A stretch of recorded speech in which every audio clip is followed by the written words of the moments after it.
No se turbe vuestro corazón. Creéis en Dios, creed también en mí. En la casa de mi Padre muchas moradas hay. Si así no fuera, yo os lo hubiera dicho. Voy, pues, a preparar lugar para vosotros. Y si me fuere y os preparare lugar, vendré otra vez y os tomaré a mí mismo, para que donde yo estoy, vosotros también estéis. Y sabéis a dónde voy, y sabéis el camino. Le dijo Tomás: Señor, no sabemos a dónde vas. ¿Cómo pues podemos saber el camino? Jesús le dijo: Yo soy el camino y la verdad y la vida. Nadie viene al Padre sino por mí. Pueden sentarse. Estos versículos que hemos leído, hermanos, se dan en el contexto de una dolorosa despedida entre el maestro y sus discípulos. Jesús acaba de anunciar su inminente partida de esta tierra. Uno de ellos le entregará y será crucificado. Los 12 están acongojados, terriblemente afligidos. Sin duda se estarían preguntando: ¿qué será de nosotros sin el Maestro? ¿Qué será de nuestras vidas ya sin Él? ¿Qué pasará con nosotros una vez que Él no esté más en nuestro medio? Era una aflicción muy grande, era una aflicción terrible, porque el alma del ser humano siempre ha reclamado por naturaleza estar con Dios, volver a Él, estar en paz con Él. Sin duda esto afligía los corazones de aquellos hombres. El Señor entonces se acerca misericordiosamente a ellos y con mucho amor les dice: no teman, no se turbe vuestro corazón. Con lo cual quería decir: no se aflijan demasiado. Ciertamente el momento es difícil, pero hay esperanza. Y procede, hermanos, a anunciarles que Él va a preparar lugar para ellos. Y yo volveré, les dice, y cuando yo vuelva, lo llevaré conmigo, para que donde yo estoy, estéis también vosotros conmigo. Era una promesa maravillosa, era una promesa grande, era una promesa que debía satisfacer sus corazones. Pero parece, hermanos, que el corazón de los discípulos no se queda satisfecho con esta respuesta. Y es Tomás quien se atreve a preguntarle al Maestro: Señor, no sabemos a dónde vas. ¿Cómo pues podemos saber el camino?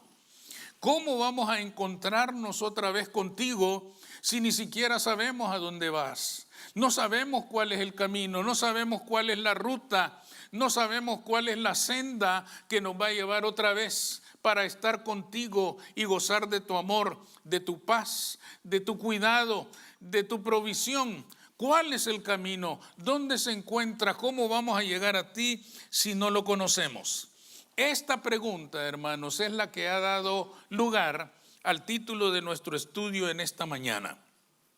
Nos plantea el hecho de que toda alma humana necesita volver a Dios.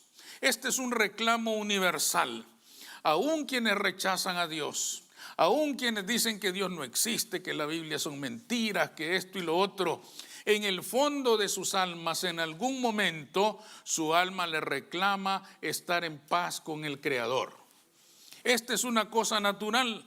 Por lo tanto, hermanos, el hombre siempre ha buscado el camino para estar en paz con Dios. ¿Desde cuándo el ser humano necesita encontrar el camino que lo lleva a Dios? En primer lugar, desde el pecado original. Antes de que Adán y Eva sucumbieran a la astucia del tentador y pecaran en contra de Jehová, no necesitaban camino alguno. ¿Por qué no necesitaban camino? Porque Dios estaba con ellos y ellos con Él. Compartían la vida día con día, momento a momento. Hablaban con Él cuando quisieran y como quisieran. El Señor les acompañaba y ellos estaban tomados permanentemente de la mano de su Creador. Pero al sucumbir a la tentación, todo cambió. Una vez que se rebelaron en contra de la voluntad de Dios, lo perdieron todo. Dios les había entregado el universo entero. Les había dicho: enseñoread sobre esta creación. Y aquel momento de pecado lo perdieron todo de una vez y para siempre. Ahora estaban enemistados con Dios.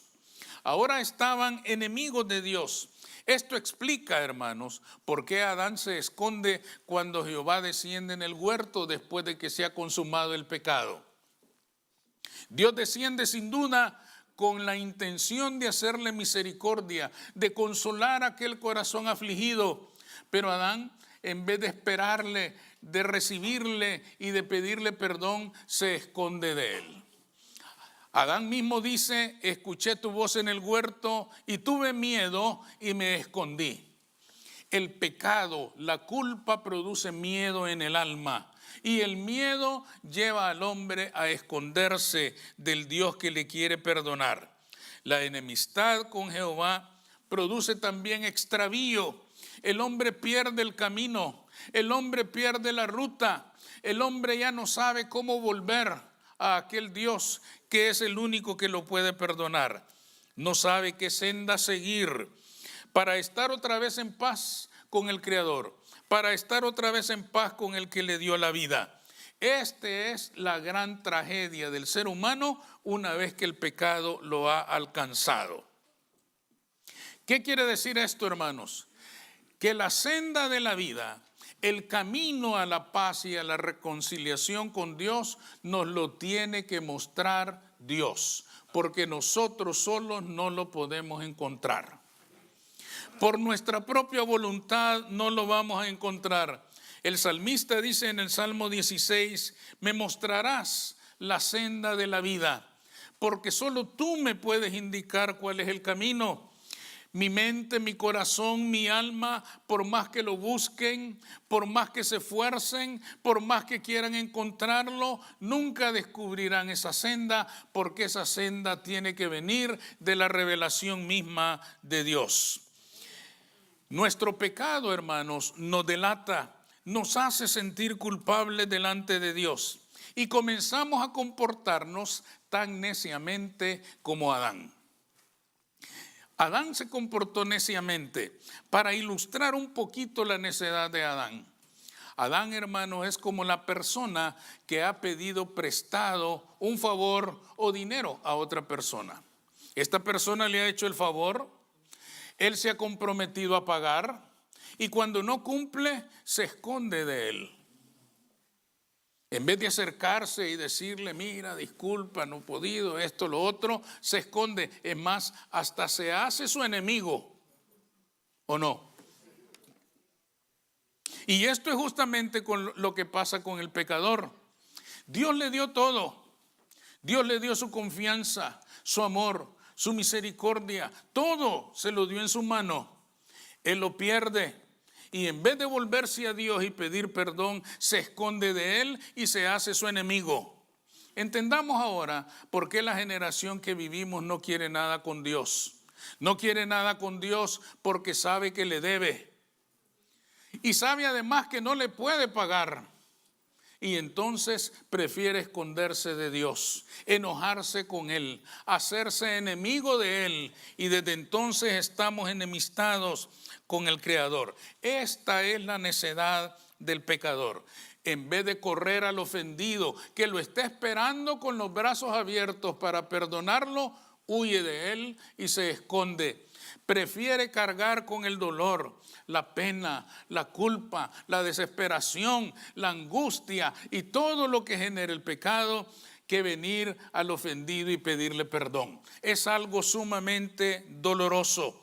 No podemos venir a Él, hermanos, por nuestra propia voluntad. Cuando el hombre se encuentra en esa condición, aparecen las religiones y parecen ofrecerle el camino. Y comienzan a buscar diversos caminos y comienzan a buscar diversas sendas, y ninguna de ellas le llevará a Dios. Ninguna de ellas le llevará a Dios, porque las religiones todas son esfuerzos humanos, son proyectos humanos. El único camino que puede llevarle a Dios se llama Jesús de Nazaret. Él es el camino, la verdad y la vida. Y esto no es cuestión de religión, esto es cuestión de vida, esto es cuestión de fe. Esto es cuestión de corazón, esto es cuestión de aceptar la revelación de Dios en su palabra y encontrar en Él el camino. No hay otro camino. Cualquier cosa que se haga, cualquier cosa que se intente, no le va a traer paz al corazón humano. Solo Jesucristo le puede dar lo que anda buscando. Él es el único camino para llegar al Padre. ¿Desde cuándo necesita un camino? Desde los días de la ley. Moisés recibió la ley y con la ley recibió el tabernáculo. Todos conocemos el tabernáculo, que era el lugar sagrado donde el pueblo se ponía en contacto con su Dios. En el tabernáculo había un lugar santo y un lugar santísimo. En el lugar santísimo estaba el arca y ahí la presencia misma de Dios llegaba en el día de la expiación. Era el lugar donde Dios podía revelarse en su gloria, en su majestad y en su soberanía, pero solo a una persona. ¿Quién era esa persona? El sumo sacerdote. No todos los sacerdotes, de entre los sacerdotes solo uno, el sumo sacerdote. Solo él podía entrar. Solo él podía estar en la presencia de Dios. Solo él podía gozar de aquel momento majestuoso en el cual Jehová se hacía de alguna manera presente. A través de aquel momento en el cual de alguna manera el hombre podía percibir que Dios estaba ahí. Él salía entonces con el perdón de Dios para todo el pueblo. El pueblo necesitaba un intermediario. Aquella bendición no era para todos. Aquella bendición no le correspondía a todo el pueblo. Aquella bendición le llegaba así, pero a través de un intermediario, de aquel único hombre que gozaba de estar por algún momento delante de la presencia de Jehová. Quiere decir, hermanos, que la ley proveía de un camino para llegar a Dios, pero este no era para todos. Este era exclusivo para ciertas personas. Nadie más tenía entrada al Padre. Nadie podía venir libremente y entrar en aquel lugar. Es más, la ley misma decía que si alguien se atrevía a entrar en ese lugar, moriría. Aquello era exclusivo, solo para aquella persona. ¿Qué sucedió entonces? ¿Qué iba a pasar con el hombre? Iba a necesitar irremediablemente durante toda su vida un intermediario, alguien que lo representara, alguien que sí podía venir delante de Dios y que buscara sus favores para traérselos a su propia vida. El Padre hizo algo mejor que eso. Envió a su unigénito. ¿Y lo envió para qué? Para que abriera el camino. ¿Cómo abrió el camino Jesús? Jesús no abrió el camino, hermanos, apartando el velo por un momento y diciendo, entren todos los que puedan, porque ya lo voy a cerrar. Él hizo algo mejor. Él hizo algo mucho más trascendente. En Mateo 27 dice, en el momento en que Jesús moría, mas Jesús, habiendo otra vez clamado a gran voz, entregó el Espíritu. Y he aquí, el velo del templo se rasgó en dos, de arriba hacia abajo. ¿Qué quería decir este raer, el velo del templo que separaba el lugar santo del lugar santísimo? Quería decir, el viejo sistema de adoración se acabó. Ahora todos pueden entrar libremente. Ahora todos pueden venir directamente a mí. Ahora ya no necesitan intermediario. Ya no necesitan ni ángeles, ni santos, ni profetas, ni nadie que los represente. Ustedes pueden venir personalmente y decir, Señor, quiero hablar contigo. Señor, quiero compartirte mi vida. Señor, quiero participarte de mis planes. Señor, quiero que seas parte de mis sueños. Ahora el hombre podía venir directamente a Cristo Jesús. Desde entonces, ningún otro camino funciona. Desafortunadamente, muchas personas todavía no han llegado a la comprensión de esta verdad. Y hoy, en estos días del año, en el que muchas personas se entregan a la participación intensa y de una manera especial en diferentes convicciones religiosas, parece seguirse repitiendo el mismo error. Es decir, el hombre vuelve a creer que haciendo ciertos sacrificios, que cumpliendo ciertas promesas, que llevando a cabo penitencias sumamente dolorosas en el cuerpo, entonces va a alcanzar el favor de Dios. Están buscando caminos equivocados. Porque este camino, al final y después de recorrerlo, incluso muchas veces con sumo dolor, con gran sacrificio, con gran esfuerzo, con gran pago de ciertas promesas y compromisos supuestamente hechos con Dios, al final de la ruta solo le demostrarán que sigue estando igual de confundido, que sigue siendo el mismo pecador, que sigue siendo culpable y que ninguno de esas prácticas le ha quitado el peso, le ha quitado la carga, le ha quitado la culpa, le ha quitado la pena, le ha quitado el miedo que tiene a Dios. La verdad, hermanos, es que yo siempre he creído que la Semana Santa no es otra cosa que la expresión del miedo del ser humano hacia Dios. Y sintiendo tanto miedo delante de Él, pretende que con ciertos sacrificios y esfuerzos y dolores autoimpuestos, de autoflagelación, entonces van a lograr que el corazón de ese Dios enfurecido se aplaque un poco y no derrame un juicio terrible sobre sus vidas. ¡Cuánta confusión! ¡Qué camino más equivocado! Porque el corazón de Dios no está lleno de enojo. El corazón de Dios no está lleno de ira. El corazón de Dios no está lleno de juicio. El corazón de Dios está lleno de amor. El corazón de Dios está lleno de misericordia. El corazón de Dios está lleno del deseo intenso de perdonar y cuidar a cada uno de aquellos que crea en su Hijo Jesucristo. El camino se ha equivocado y las consecuencias son sumamente dolorosas. Toda persona que se esfuerza por encontrar en la religión la paz con Dios va a fracasar. Toda persona que se esfuerza por encontrar en las religiones el liberarse del miedo y del temor a Dios va a fracasar. Toda persona que busca el gozo, la alegría, la victoria de sentirse en paz con Dios va a fracasar. Es por eso que las prácticas religiosas de la Semana Santa son tan tristes, porque todo huele a tristeza. La tristeza de la culpa, la tristeza del dolor, la tristeza del miedo, la tristeza de todas esas emociones que jamás han estado en el corazón de Dios. Dios quiere una raza humana que celebre la libertad, que celebre la salvación, que celebre el sacrificio de Jesucristo como el único camino para alcanzar la paz, el gozo y la victoria que Cristo ganó para nosotros en su sacrificio. Amén. Pero los caminos equivocados llevan al hombre a fines equivocados. Por lo tanto, estos días nos deben hacer reflexionar a todos e impulsarnos para compartir la verdad con quienes no lo conocen. Ningún camino religioso nos llevará a la salvación. Si alguien anda buscando el camino, debe escuchar las palabras de Jesús. Yo soy el camino, la verdad y la vida, y nadie viene al Padre si no es por mí. Amén.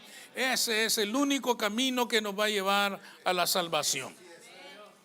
Concluyamos entonces que todo ser humano está perdido en su relación con Dios porque busca caminos para llegar a Él donde no los hay. Busca sendas que le hacen creer que ha encontrado la ruta hacia el perdón, la reconciliación y la paz con su Dios. Pero una vez que cumple con todas esas ceremonias y sacrificios que esos caminos religiosos le proponen, se encuentra de nuevo igual que antes. Vuelve a sentirse pecador y se prepara para repetir todo eso el próximo año. De seguir así, vagará interminablemente en un laberinto de falsedades que no le van a llevar a ninguna parte. Por lo tanto, el mundo debe volver a conocer la verdad. Hay un solo camino, Jesús de Nazaret. Solo Él nos va a llevar al Padre. Solo en su nombre vamos a ser salvos.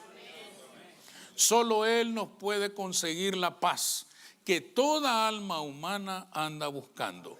Toda alma humana, sin excepción, quiere estar en paz con Dios. Y solo Cristo le puede dar esa paz. Vamos a orar.